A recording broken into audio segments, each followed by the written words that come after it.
Недомакинско работење и 18 милиони евра долг на општината Карпош, наталожен во изминатите 6 години, утврди ревизијата на финансиското работење.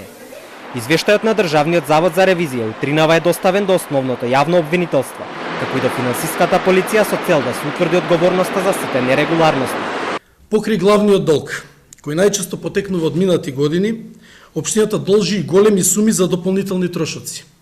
Адвокатски, нотарски, трошоци за извршител, процесни и парични трошоци.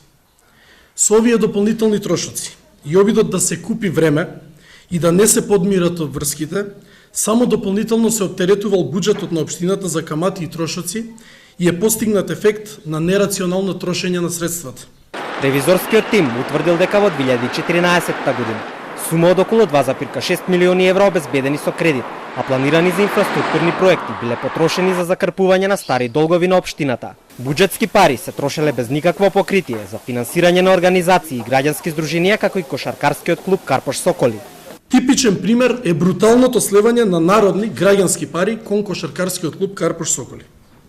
Само во 2016 година, година на која се однесува ревизијата, исплатени се средства во износ од 38 милиони денари или 618.000 евра на кошаркарскиот клуб.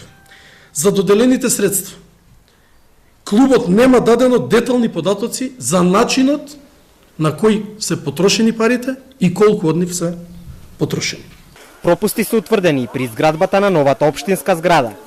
Изградбата е започната врз основа на проект кој не добил одобрение од Советот на општината Карпош, како и без изменето одобрение за градба, со што се направени повеќе прекршувања на законите. Редовниот извештај на Државниот завод за ревизија се однесува на работењето на општината во 2016 година, како и обврските кои се реализирале до таа година. Во тоа време Стефчо Јакимовски го извршуваше својот трет мандат како градоначалник на Карпош.